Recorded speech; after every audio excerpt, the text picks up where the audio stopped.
Boa tarde, povo de Deus.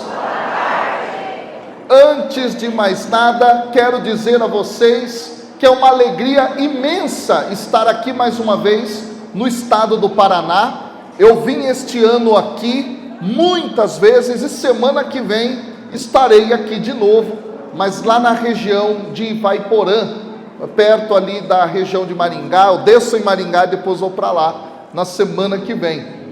Quero me apresentar para aqueles que ainda não tive a oportunidade de conhecer. Meu nome é João Cláudio Rufino, sou casado com a mulher mais linda da face da terra, amém? Eu costumo dizer uma coisa por esse Brasil afora, todinho onde eu tenho ido pregar, que é o seguinte: minha esposa só tem uma dificuldade, ela não anda, ela desfila, amém?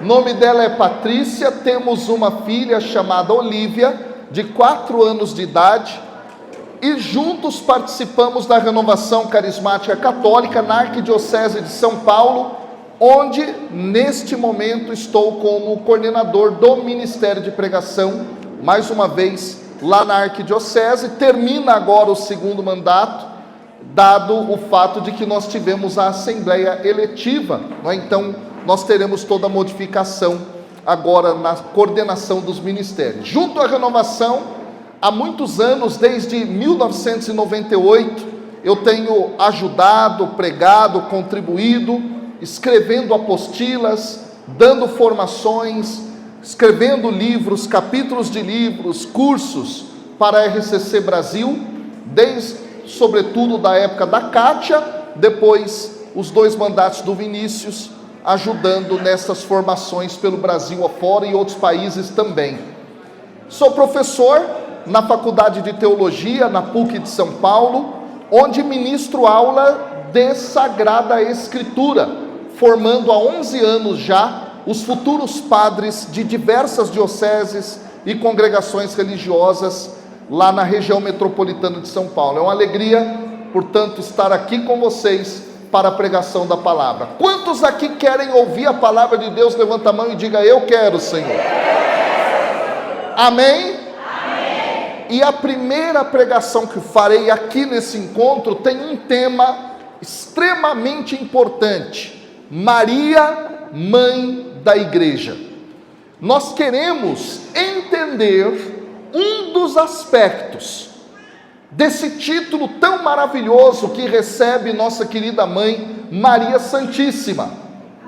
E um dos aspectos é o seguinte: ela é mãe enquanto aquela que educa, aquela que direciona, aquela que ensina.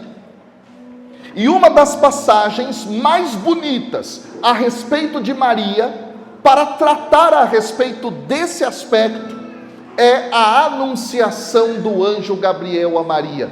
Quem aqui gosta, ama essa passagem da Bíblia, diga eu. Graças a Deus. Então abra sua Bíblia lá em Lucas, capítulo 1. Lucas, capítulo 1, versículo 26.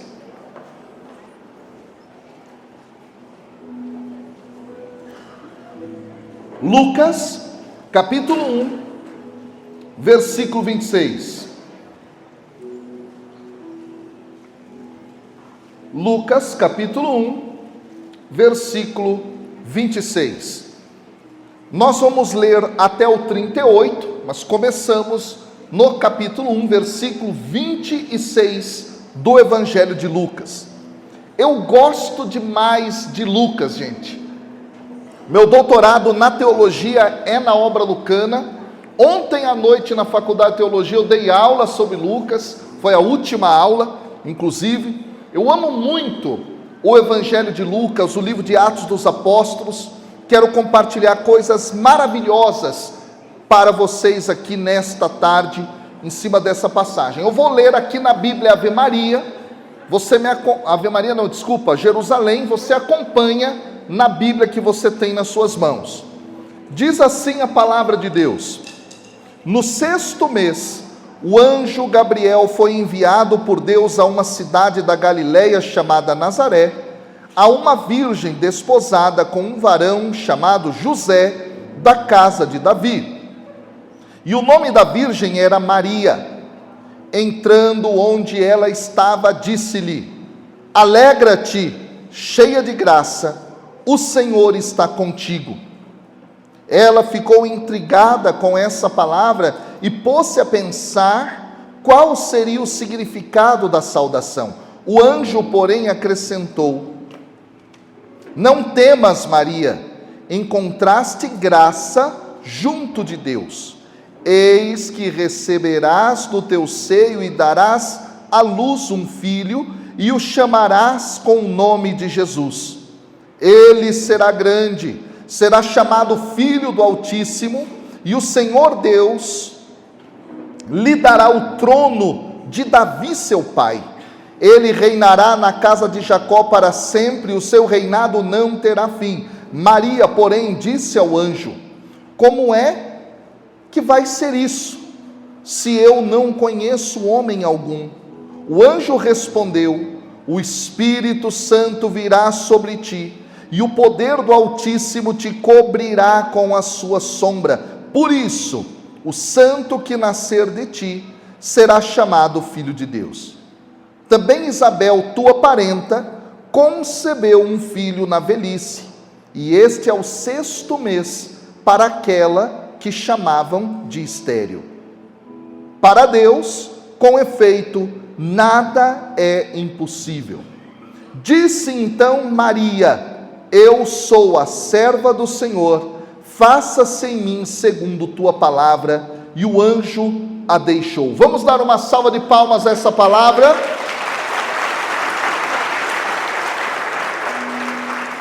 Mantenha, por favor, a sua Bíblia aberta aí, porque nós retornaremos a esta passagem diversas vezes. Queridos irmãos e irmãs, há algo maravilhoso aqui. Nós estamos diante de um grande momento da história da salvação, em que o próprio Deus decide atuar na realidade humana, envia o anjo Gabriel para anunciar o nascimento de seu filho, o Verbo encarnado, no seio da Virgem Maria. E a partir de então, absolutamente toda a história altera o seu rumo. Nós agora temos um Deus conosco. Nós temos agora um Deus que vem ao nosso encontro, assumindo a condição humana, sendo igual a nós em tudo, menos no pecado, por obra do Espírito Santo. A história se altera, mas há algo belo nisso. Essa história se altera na mediação de uma mulher. Neste sentido, Maria será compreendida de algum modo como ponte entre céu e terra. E isso é fantástico. E diante deste grande momento, nós temos aqui elementos que a experiência de Maria traz para nos ensinar a sermos melhores na nossa relação com Deus e na nossa missão no mundo. Quem aqui quer ser melhor na sua relação com Deus e na sua missão no mundo? Levanta a mão aí e diga: eu quero. Então nós vamos olhar esses elementos. E o primeiro grande elemento que eu quero destacar aqui é o seguinte, queridos irmãos e irmãs. A partir do versículo 28, nós temos a primeira fala do anjo.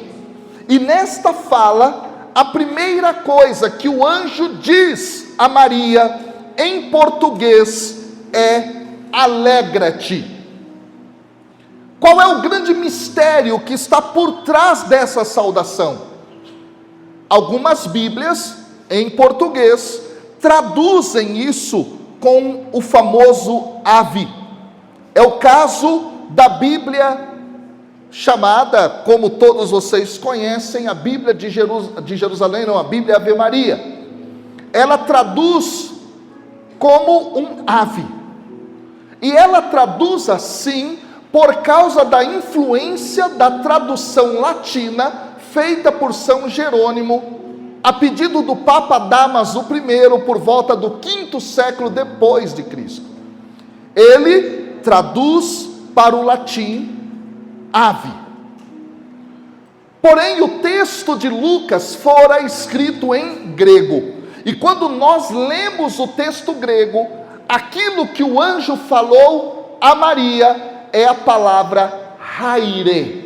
Vamos repetir essa palavra em grego, sim ou não? Sim. Repita comigo, haire. Haire. Você sabe o que isso significa, sim ou não? Não. Agora eu vou te explicar. Primeiro, trata-se de um verbo. Trata-se de um verbo colocado no imperativo. Trata-se de uma ordem. Qual é a ordem? Alegra-te. Porém, na cultura greco-romana, no período em que o Evangelho de Lucas está sendo escrito, esta palavra era uma saudação. E aí é que eu quero que você entenda. Quando alguém, por exemplo, passava na rua e via um amigo, via um conhecido, logo acenava e dizia haire.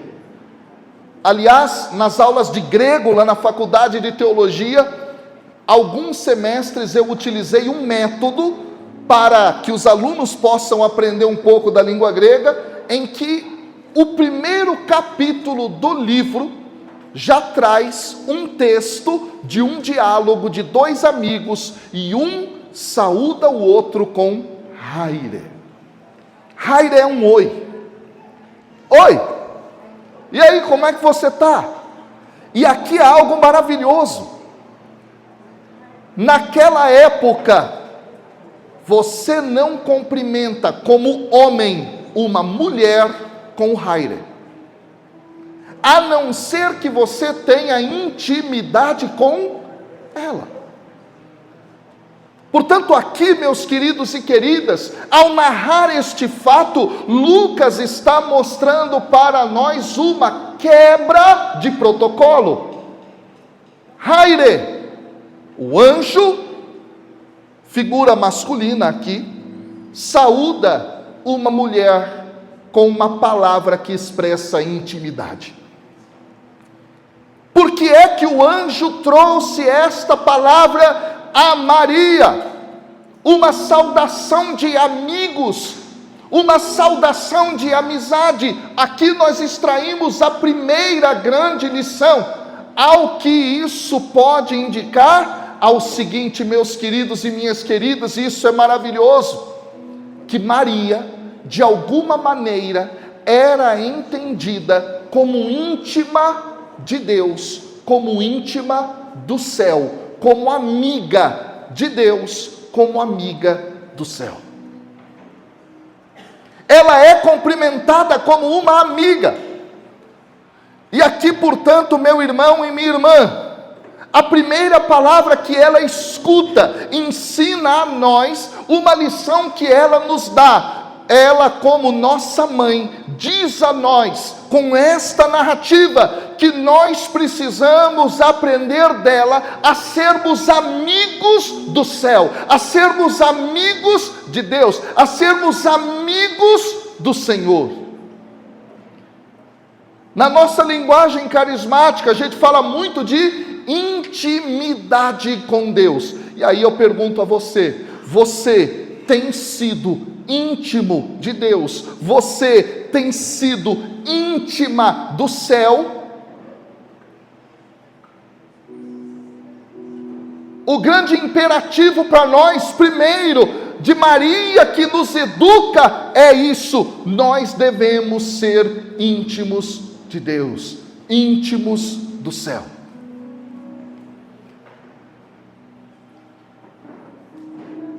Agora a grande pergunta que a gente coloca é, mas afinal de contas, como é que a gente pode ser íntimo do céu como Maria foi? E aí, meus queridos e queridas, que vem o desdobramento do texto. A segunda palavra que ela ouve do anjo é cheia de graça. Só que há um detalhe aqui. A palavra cheia de graça na língua grega é a palavra keharitomene. Vamos repetir essa palavra, sim ou não? Keharitomene. Vamos lá? Keharitomene. Olha para o seu irmão, diga, estou falando grego, irmão. Olha. Pelo amor de Deus, hein? Keharitomene. Vamos lá. Atenção! A palavra keharitomene, que foi traduzida por cheia de graça, é um título que expressa a condição de Maria, que foi cheia de graça da parte de Deus. E aqui há algo bonito que eu gostaria de trabalhar com vocês, meus queridos irmãos e irmãs. Quando nós olhamos para o termo dentro da língua grega, nós encontramos que o termo é um verbo particípio. Eu estou complicando agora rapidinho, mas eu vou descomplicar. Passivo. Ela é cheia de graça, escute, não por ela, mas por Deus que a plenificou. Aqui nós temos aquilo que na exegese bíblica eu ensino sempre, é o chamado passivo divino. O que é o verbo chamado de passivo divino? É Deus que atua no humano. E aqui é algo maravilhoso. Maria recebe, portanto, esta qualificação. Ela é cheia de graça, porque Deus a encheu de graça. E é tão bonito, porque esse verbo, ele só aparece, meus queridos e queridas, 2 vezes dentro de toda a escritura do Novo Testamento. Ele vai aparecer tratando a respeito de Maria, mas também tratando a respeito de nós, em Efésios capítulo 1, versículo 6, quando é dito assim, que para louvor da sua graça, Ele nos concedeu gratuitamente no amado a graça de Deus. Aquilo que foi traduzido dessa maneira, concedeu gratuitamente, é o mesmo verbo usado para falar a respeito de Maria.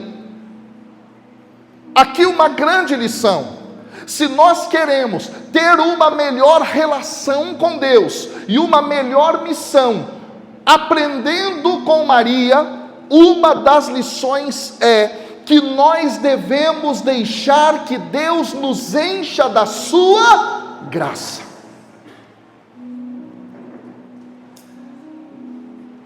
Um correlato dessa expressão vai aparecer em Atos dos Apóstolos mais à frente, não com a mesma palavra, mas um correlato, para tratar a respeito de um grande personagem das Escrituras, que é o primeiro mártir da igreja. Qual é o nome do primeiro mártir da igreja? Estevão. E diz a Escritura que Estevão era cheio da graça de Deus. Aqui nós temos essa lição, queridos e queridas. Nós cristãos somos chamados a olhar para Maria e viver a mesma experiência de nos deixar ser cheios da graça de Deus. Agora a pergunta que a gente precisa fazer, óbvia, é: mas afinal de contas, o que é a graça de Deus? A gente tem diversas definições muito bonitas a respeito disso, mas eu quero tratar de uma especificamente aqui com vocês. A graça de Deus é toda a ação de Deus na direção do ser humano, de forma gratuita, em vista da sua salvação. Eu vou repetir. Sabe o que é a graça de Deus, teologicamente falando? É toda a ação de Deus na direção do ser humano, de forma gratuita, em vista da sua salvação. Se a gente quisesse traduzir isso de uma outra forma, nós poderíamos traduzir da seguinte maneira: a graça é tudo aquilo que Deus dá de presente ao ser humano para que ele seja salvo. A graça são os presentes de Deus. Aliás, a palavra graça, dentro das escrituras do grego, é a palavra do meu grupo de oração. Sabe qual que é o nome do meu grupo de oração? Caris. Caris significa graça. E a palavra dom carismático em grego tem a mesma raiz. Carismata. Carismata. Deixa eu dizer para você, deixar-se encher da graça de Deus é estar aberto aos dons que Deus nos dá, aos presentes que Deus nos dá em vista da nossa salvação. E Ele faz isso, meu irmão e minha irmã, de maneira gratuita. E eu quero te perguntar: se você tem aberto o teu coração aos presentes que Deus te dá em vista da tua salvação. Vamos falar de alguns desses presentes que Maria, portanto, está nos ensinando a receber. Meu querido, minha querida, o Espírito Santo é graça de Deus. É Deus derramando sobre nós dele mesmo em vista da nossa salvação, e de modo gratuito. Você é aberto, por exemplo, ao Espírito Santo? Você tem uma disposição de abertura do teu coração, da tua alma, da tua vida, para receber, por exemplo, o Espírito Santo, esse dom de Deus derramado sobre nós, Deus dando de si mesmo a nós? Maria nos ensina que nós devemos ser abertos ao dom do Espírito, por exemplo.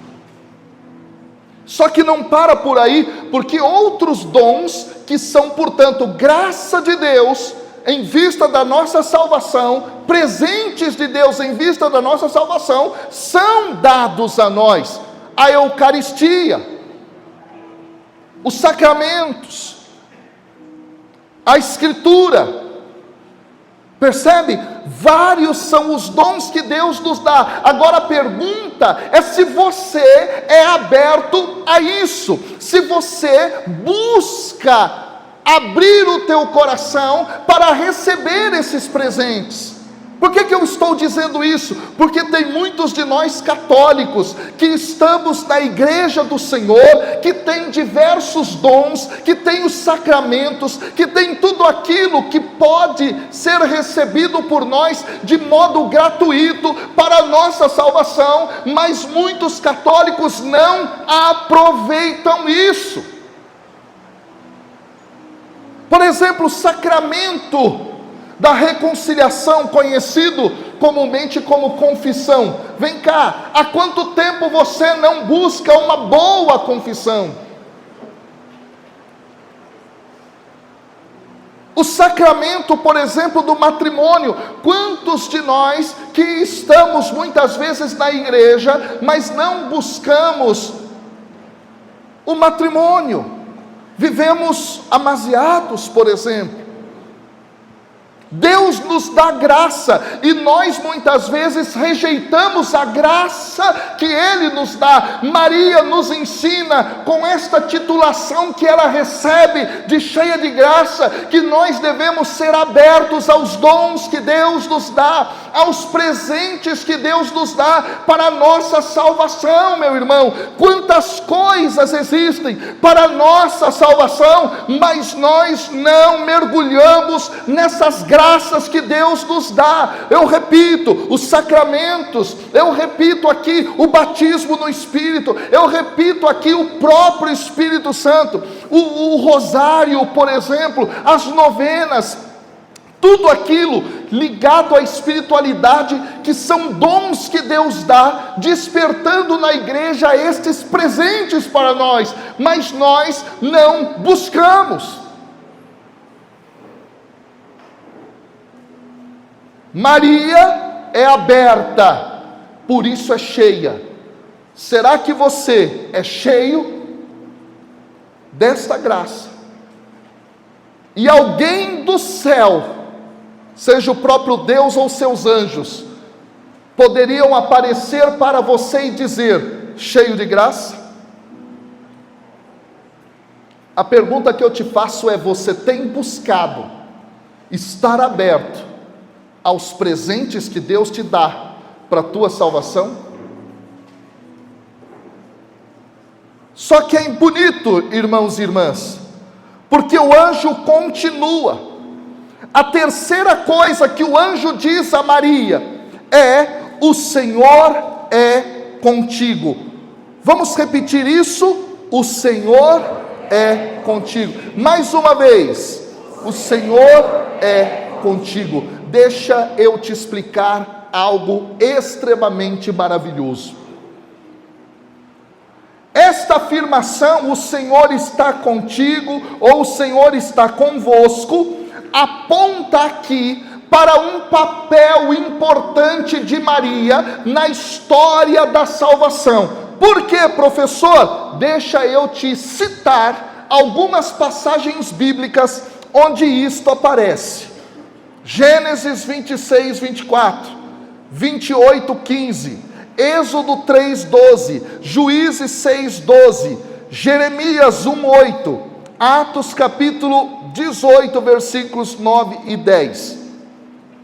Em diversos lugares, a expressão "o Senhor está contigo" aparece na Bíblia. E eu quero dizer a você algo fundamental, queridos e queridas.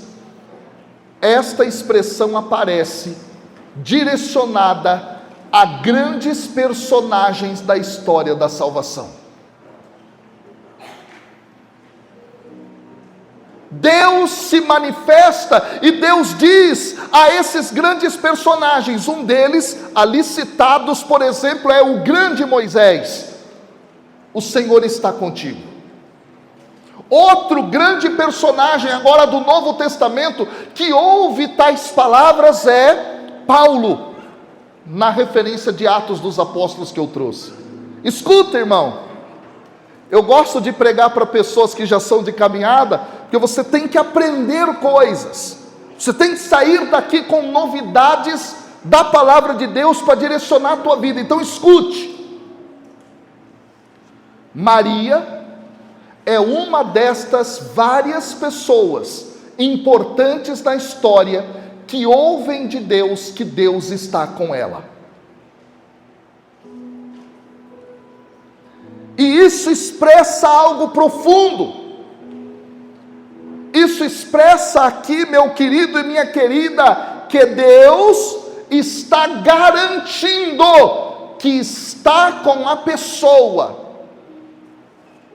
Seja Moisés, seja Paulo, seja aqui Maria.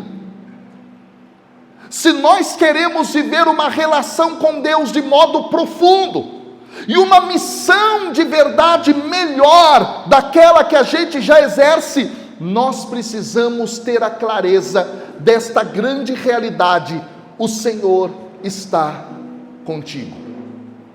O Senhor está comigo.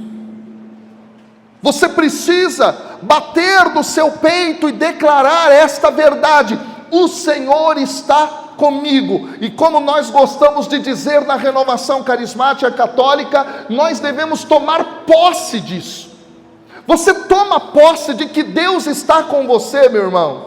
Você toma posse de que Deus está aí com você. Se você quiser ter melhor relação com Deus e uma melhor missão, você precisa tomar posse dessa verdade. Mas, professor, onde é que Deus falou que está comigo? Uma das coisas mais bonitas dessa expressão biblicamente é o seguinte: no Antigo Testamento isso é dito apenas a algumas pessoas, no Novo, de maneira expressa, individual, isso é dito a Maria e a Paulo. Porém, Jesus diz isso a todos os seus seguidores: eis que eu estarei convosco até o fim dos tempos. Ou seja, Deus fala isso para você. Deus fala isso para você: eu estou com você, e estou com você até quando? Até o final. Ou seja, meu irmão, você precisa tomar posse de uma realidade que é esta: Deus está com você. Mas como é que isso se traduz na Escritura? Isso se traduz, entre outras coisas, pelo próprio Espírito Santo que vem habitar em você, habitar em mim. Como é que Deus está, meu irmão e minha irmã, em você? Como é que Deus está em mim? Mediante nós termos sido transformados em templos do Espírito Santo de Deus.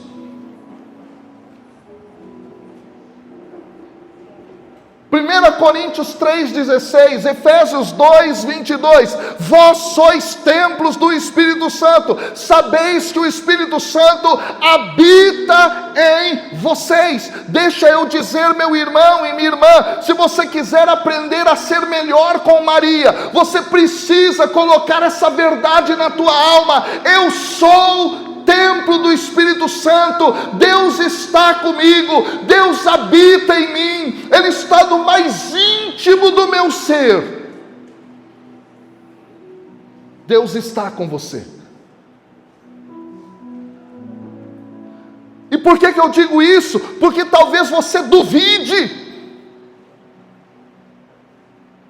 porque talvez você haja com incerteza em relação a essa verdade. Deixa eu dizer, cristão, você batizado, crismado, Deus habita em você, e não há nada que possa arrancar Deus de você. Tu és templo do Espírito Santo. Toma posse disso, para você deixar de ser um cristão católico molenga, capenga, de altos e baixos, altos e baixos, altos e baixos.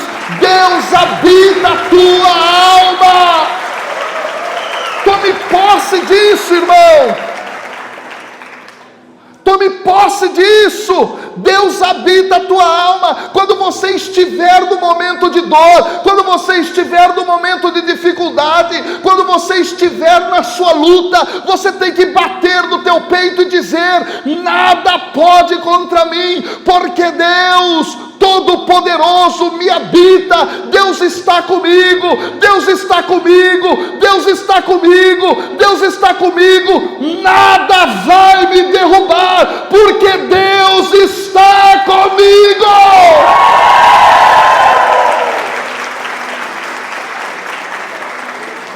Você toma posse dessa verdade, sim ou não? Sim. Mas não parece.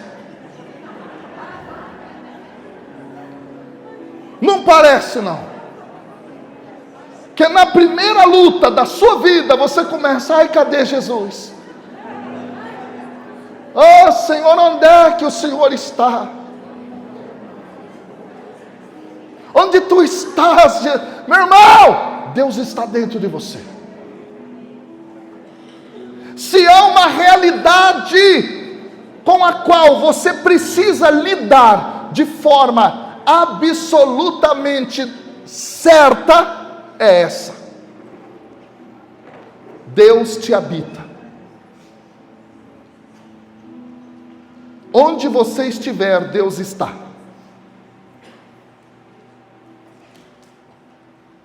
Na luta, Ele está lá. na dificuldade, Ele está lá. E isso não pode ser só uma teoria, isso tem que ser uma prática. Eu fiz 42 anos de idade esse ano, em maio, no dia 17. Meses antes do meu aniversário, em abril, dia de Páscoa, 21 deste ano, eu tinha chegado em casa da Páscoa com a família, na casa da minha sogra. Minha esposa foi colocar a Olívia para dormir, e eu então lá no nosso quarto, abri o computador e comecei a editar um vídeo que eu postaria na segunda-feira, dia 22 de abril. E do dia 21 para o dia 22 eu infartei. Meu pai morreu com 50 anos de idade nos meus braços, de infarto. Estava bonzinho. Morreu. E eu comecei a infartar na madrugada de domingo para segunda-feira, do dia 21 para o dia 22 de abril. Só que eu comecei a sentir aquelas dores, e eu não identificava muito o que era, porque é uma dor que começa aqui, na região do estômago, mas ela vai se irradiando, uma cólica estranha, parece uma queimação, gastrite, essa coisa toda. Aí eu tomei alguns remédios, deitei, e dormi muito mal naquela madrugada. Quando eu acordo na segunda-feira, a notícia do Papa que havia falecido. Aí algumas TVs me procuraram, rádios me procuraram, portais de notícia para poder fazer entrevistas. Eu fiquei a segunda-feira em casa inteira dando entrevistas para várias TVs, várias rádios, mas aquela dor que ainda persistia. Terça-feira, eu dei entrevista no jornal Hoje da Globo, sobre a morte do Papa. Quando deu ali por volta das 11 e pouca, quase meio-dia, lá fui eu tomar banho. Eu não ia para a faculdade dar aula, por causa do luto. Quando eu entro no chuveiro, aquela dor chega muito forte, eu saio do chuveiro, e eu penso comigo, eu estou infartando. Olhei para minha esposa, fomos diretamente para o hospital. Quando chegamos no hospital, já fizeram o eletro e já estava no segundo infarto. Foram arrancando toda a minha roupa, raspando os pelos do meu corpo para fazer os procedimentos de cateterismo ou outro que necessitasse. E quando eu estava ali, foi constatado que 2 artérias minhas foram totalmente entupidas e parte do meu coração morreu. Hoje aqui, parte do meu coração está morto. Não tem como recuperar mais. Só que eu quero dizer para você que naquele momento em que eu estava naquela mesa, no centro cirúrgico, entre a vida e a morte, tudo, absolutamente tudo que eu pensava era: morrer para mim é lucro.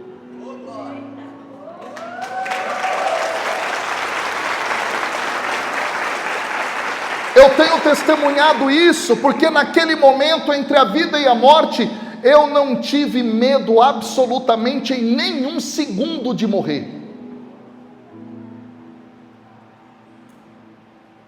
Tudo que eu rezei foi Ave Maria, cheia de graça, rogai por nós agora e na hora de nossa morte, amém. E eu continuamente ali na mesa de cirurgia, eles acessando o meu coração para o cateterismo, lá tentando abrir o lugar onde estava o coágulo, porque foi por coágulo. Depois eu posso contar um pouco melhor isso para vocês. Fato é que em nenhum momento eu tive medo de morrer. Tudo que eu lembrava era de Maria, e tudo que eu lembrava é: Deus me habita. E se eu morrer agora, o que eu fiz da minha vida desde 1998 até hoje? Pregar a palavra de Deus, viver para Deus, estudar para pregar, formar, produzir evangelização. E aí eu não estou colocando sobre mim a salvação, é graça de Deus. Mas o que eu quero dizer para você é que eu estava absolutamente tranquilo, pelo fato de que Deus está comigo. E talvez naquele momento, você me imaginando ali, pense, mas e a sua esposa, e a sua filha? Você não pensa nelas, eu penso, mas o que eu penso para elas é, assim como Deus me habita, Deus habita elas também. E se eu superei, por exemplo, a morte do meu pai, que morreu nos meus braços, de infarto, do mesmo jeito que eu estava infartando, eu sei que Deus vai dar para elas a graça de superar, porque assim como Deus me habita, Deus habita a minha esposa, e Deus habita a minha filha de 4 anos de idade. Sabe o que eu quero dizer com isso? A frase, Deus está com você, você é templo do Espírito Santo, você é morada de Deus, não é teoria, é a mais pura verdade. E quando você estiver no seu pior momento, quando você estiver talvez assim como eu estava, entre a vida e a morte, você tem que agarrar esta verdade. Deus está com você, ainda que você passe pelo vale da sombra da morte, nada você temerá, porque o Senhor é contigo, porque o Senhor te habita, porque você é morada do Altíssimo. Ei, católico, deixa eu dizer, é dia de você aprender com Maria e se colocar de pé. É hora de você olhar para ela, mãe da igreja, educadora, e aprender que Deus te habita, que Deus está com você, e absolutamente nada, ninguém, nada e ninguém pode arrancar essa verdade de que Deus está do seu lado, de que Deus está acima, de que Deus está abaixo e de que Deus está dentro da tua alma. Então o que eu estou falando para você aqui não é teoria, é a mais pura realidade.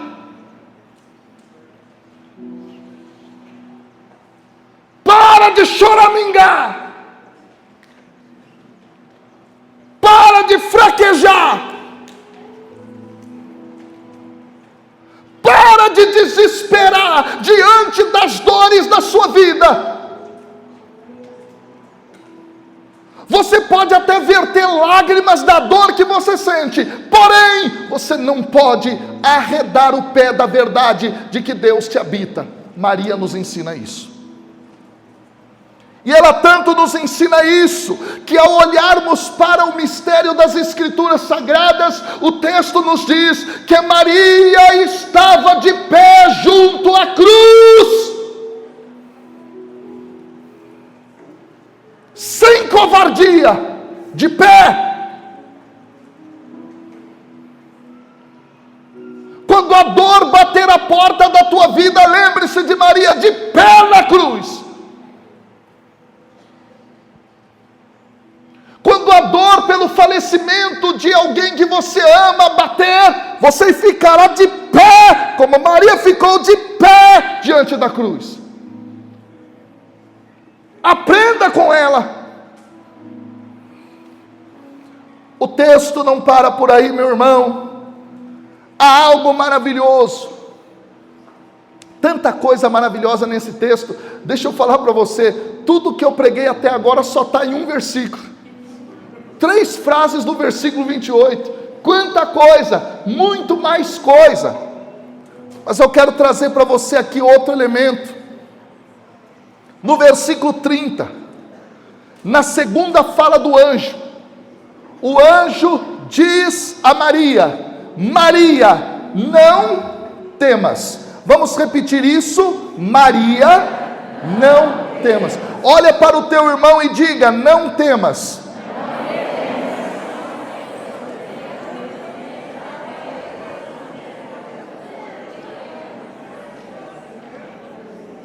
Está aí uma outra frase maravilhosa da Bíblia. Deixa eu te explicar algo maravilhoso. A ordem, não temas, ela aparece em momentos da Escritura, num primeiro instante, como um sentido. Qual? Uma pessoa diante da presença de Deus treme e teme.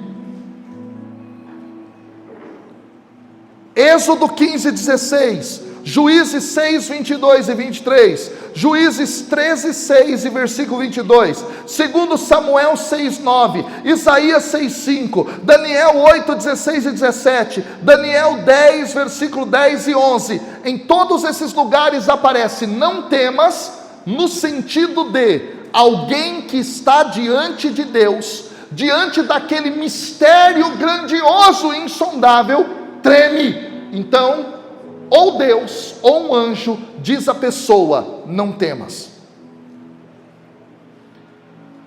Aqui, pode ser esse um dos aspectos do não temas que o anjo proferiu a Maria. Por quê? Porque Maria estava diante do anjo. Ela estava diante do mensageiro de Deus. Diante daquela revelação profunda, temor e tremor. Não temas. O que isso nos ensina nesse sentido? Nos ensina que diante de Deus, nós tremeremos e nós temeremos, porém o céu diz a nós não temer. Se aproximar de Deus sem medo, ainda que Deus, pela grandiosidade do que Ele é, possa nos assustar.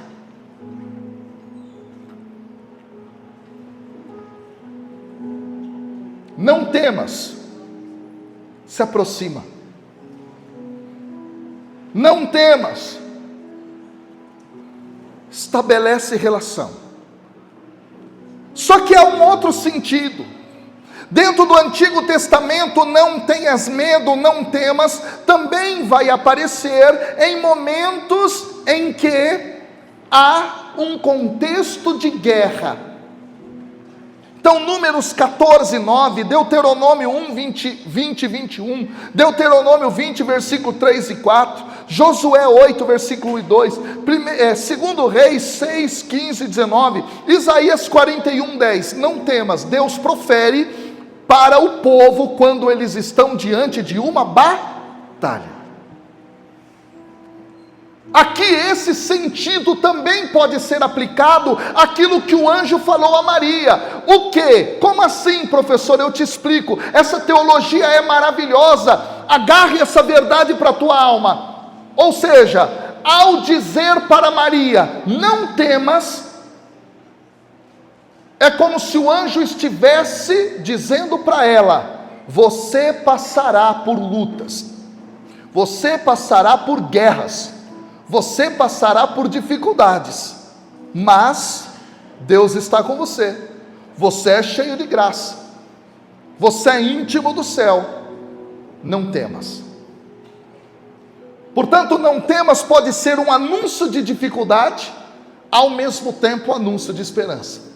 O que eu quero dizer para você diante disso? Que essa experiência mariana nos ensina. Na vida, você e eu, nós passaremos por dificuldade. Você vai passar por luta, eu vou passar. Mas professor, eu sou professor João Cláudio Rufino, eu sou um servo de Deus. Como é que eu vou passar por lutas? Como é que eu vou passar por cruzes? Como é que eu vou passar por dificuldades? Deixa eu dizer para você, meu irmão e minha irmã, o Evangelho de Cristo Jesus é claro conosco. Quem seguir o Senhor deverá carregar cruzes. Se você entrar no caminho de Deus, saiba que as suas dificuldades ainda vão continuar.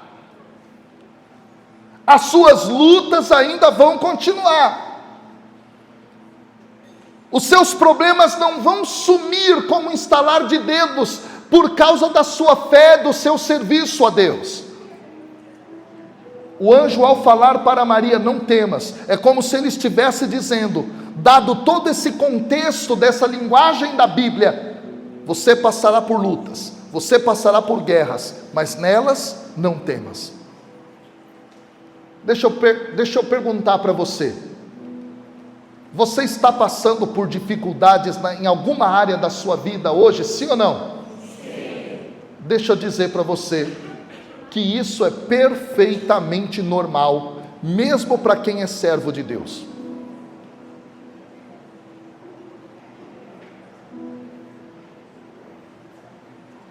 Dificuldade do desemprego, dificuldades às vezes num relacionamento, dificuldades no endividamento, dificuldades de perseguição por causa do teu ministério que cresceu e os invejosos não gostam do seu crescimento. N coisas podem acontecer. Mas diante disso, o que você tem que gravar é: não tenha medo. Isso é a mensagem. E aí eu quero dizer a você algo muito profundo, irmão. E muito profundo, minha irmã, e com isso eu já vou encaminhando para o final da nossa pregação, porque pelo que me parece, meu tempo já está acabando. Escute. Um dos grandes ensinamentos de Maria a nós é tomar posse de um Deus que diz a nós para não temermos absolutamente nada.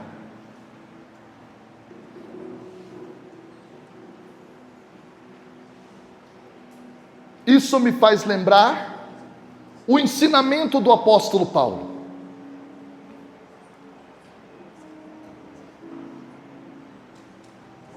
Amanhã eu vou falar de Paulo para vocês, mas eu adianto que Paulo era questionado se o seu ministério era verdadeiro. Mas sabe por que as pessoas questionavam Paulo se o ministério dele era verdadeiro? Porque ele passava por dificuldades, porque ele passava por perseguições, porque ele passava por lutas, porque ele passava por carestia. Ele chegou a passar fome pelo evangelho, de acordo com o que ele mesmo diz. Aí as pessoas olhavam para Paulo e os problemas que Paulo tinha, e deixa eu dizer, eles diziam assim: como é que Deus pode estar com esse homem que só acontece na vida dele dificuldade, só acontece na vida dele lutas? Paulo vai dizer o seguinte, lá em Romanos, ele diz: nada me separará do amor de Cristo. Quem me separará? Absolutamente nada. Aí dentro do capítulo 8 de Romanos, onde ele fala isso, ele afirma que tudo concorre para o bem dos que amam a Deus. Sabe o que ele está querendo dizer? Tudo concorre para o bem dos que amam a Deus não significa que tudo da sua vida vai ser resolvido, mas que tudo que acontece está sob o controle e o domínio do poder de Deus. E que mesmo na luta, mesmo na dificuldade, no fim a vitória virá, seja nessa vida, seja na vida eterna.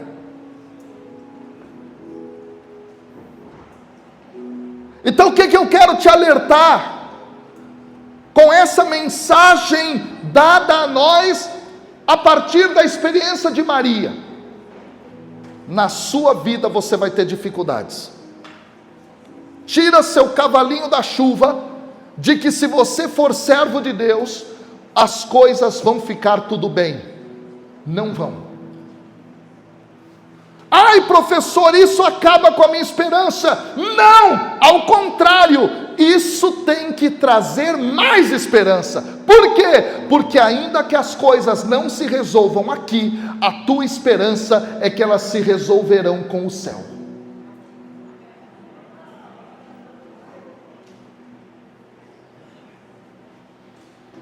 O que você deve fazer? Ouvir de Deus a você hoje: não temas. Isso me lembra Jesus ressuscitado. Escuta isso. Quando ele entra no cenáculo, lá em Jerusalém, o Evangelho de João diz, no capítulo 20, que Jesus entra no cenáculo e aqueles homens estavam trancafiados por medo dos judeus. Jesus entra lá, diante deles, sopra o Espírito e diz a eles o quê? A paz esteja com vocês.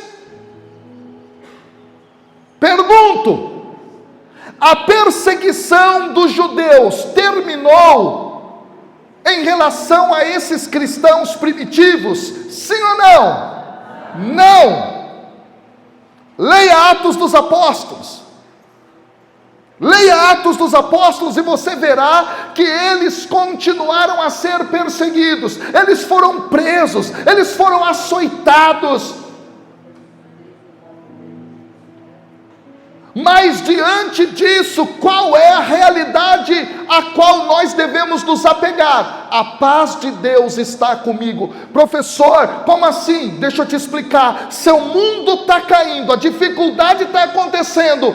A paz de Deus está comigo. Eu sei que é paradoxal pensar nisso.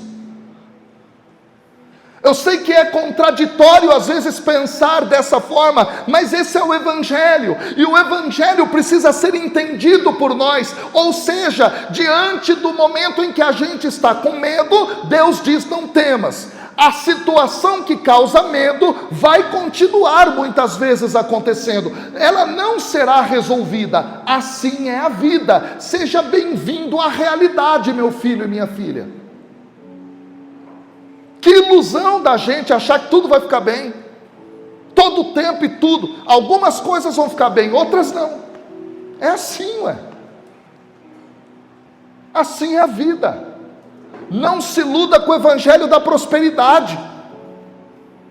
Não se iluda com falsos pregadores, até mesmo dentro da igreja católica, que atraem o povo como se Deus fosse um balcão de trocas. Não! A verdade é, coisas boas vão acontecer na sua vida, coisas ruins também, é fato. Um dia você vai bater o dedinho na beira da mesa.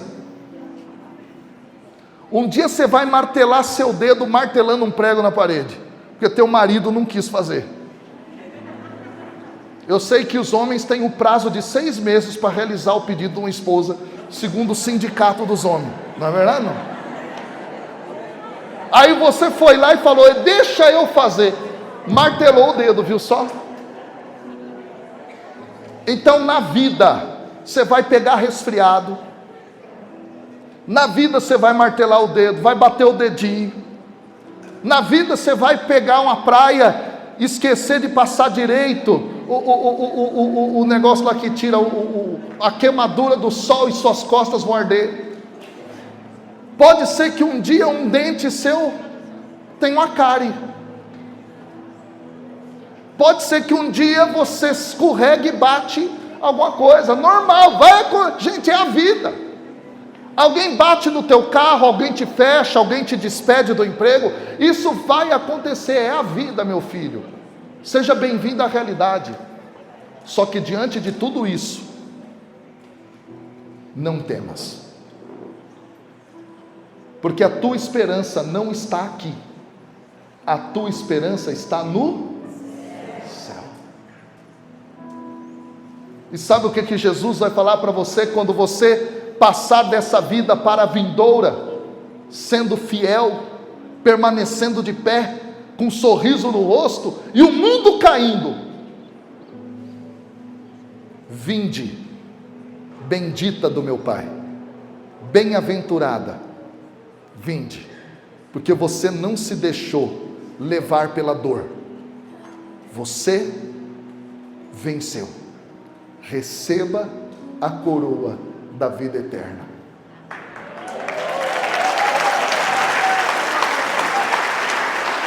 Não temas, não temas e não temas. Termino com isso. Maria disse sim ao plano de Deus aqui nessa passagem, sim ou não?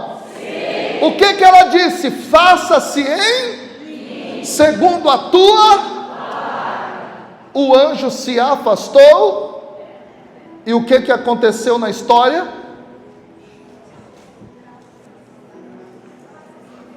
Ela sofreu, sim ou não? Sim. Então com você vai ser igual.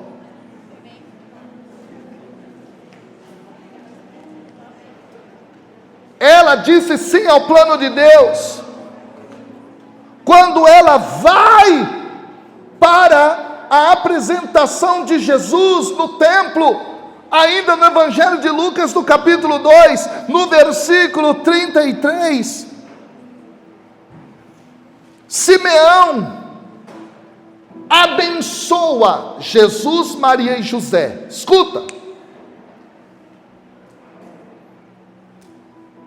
Sabe como é que é a bênção que ela recebe junto com Maria e José? Simeão diz assim, Lucas 2,34: eis que este menino foi posto para a queda e para o soerguimento de muitos em Israel, e como um sinal de contradição. Isso é bênção? Aí olha o versículo seguinte, ele se vira para Maria, e ele diz para Maria: e a ti, Maria, uma espada de dor transpassará a tua alma.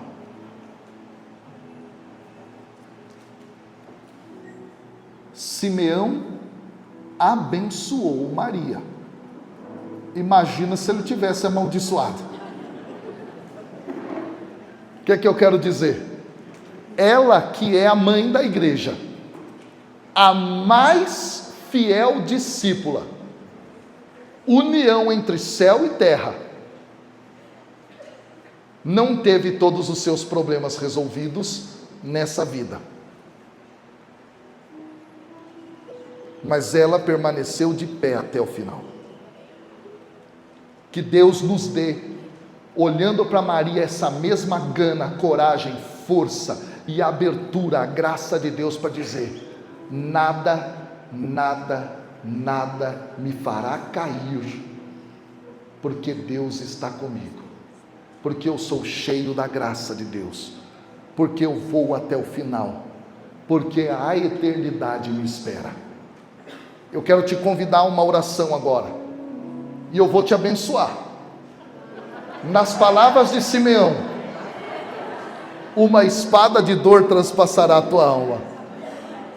E eu falo isso com um sorriso para você, porque mesmo a espada faz parte do tudo, porque tudo concorre para o bem dos que amam a Deus. Fecha teus olhos por um instante, por favor. A gente vai rezar de forma sincera. Fecha teus olhos, põe a mão sobre o teu coração. Não é clichê, não é repetição, é uma realidade. Você tem que cair na real. Você tem que abrir seus olhos para a vida. E a vida é assim, feita de momentos bons e momentos ruins, na alegria e na tristeza, na saúde e na doença, até o fim. Fecha teus olhos por um instante. Eu quero que você traga ao teu coração aquilo que está te fazendo sofrer hoje.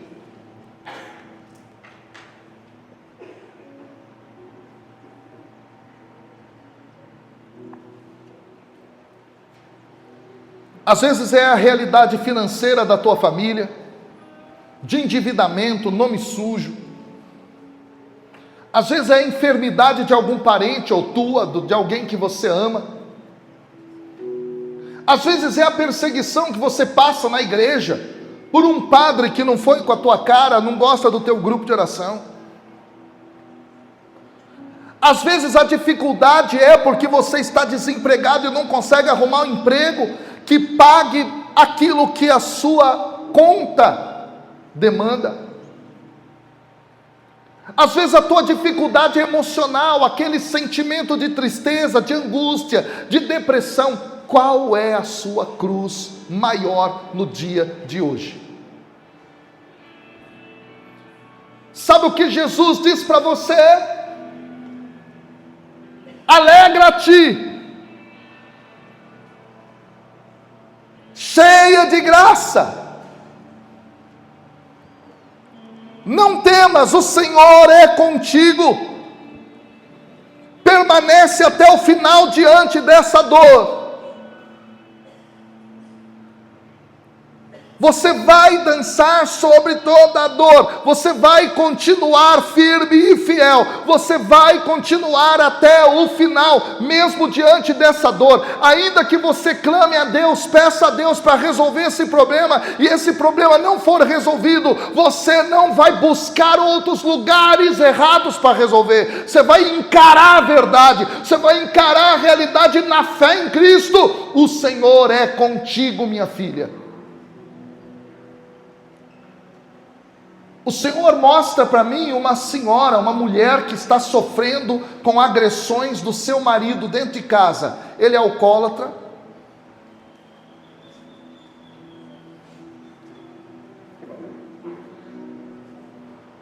Ele te xinga, ele te humilha, ele te trai. Jesus está dizendo: não temas. Permanece fiel.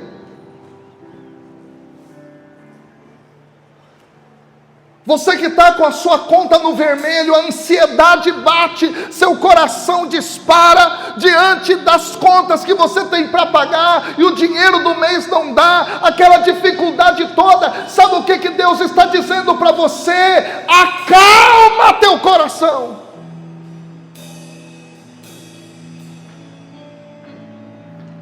Eu estou com você. Talvez você diga: mas Senhor, como é que o Senhor está comigo se eu não estou vendo a resolução do problema? Quem falou que a resolução do problema é o sinal de que Deus está com você? O sinal de que Deus está com você é a palavra dele para você. Eu sou alguém que habita você, minha filha. Diante da sua dor, diante da sua dificuldade, ouça de Deus: eu estou com você, eu estou dentro de você. O sinal de que eu estou contigo não é a resolução das dificuldades, não é a supressão da cruz, é o fato de que eu habito a tua alma. Permanece firme, ergue a tua cabeça, te alegra diante da dor. Sabe o que você vai fazer agora? O ministério vai cantar, e você vai agradecer a Deus por essa dificuldade que você está passando. É isso mesmo. Você vai agradecer a Deus, e você vai dizer: Senhor, obrigado pelas dívidas, obrigado pelas enfermidades, obrigado pelas lutas que eu estou passando. Você vai falar com Deus, agradecendo a Ele por tudo que você está passando. Você não vai pedir agora não, você vai agradecer. Por quê? Porque a tua fé dizendo: o Senhor está comigo, nada vai me abalar. Eu posso chorar, eu posso ter uma dificuldade aqui, acolá, mas eu não vou desistir, eu vou continuar, eu vou encarar o problema, eu vou encarar a realidade, porque o Senhor está comigo.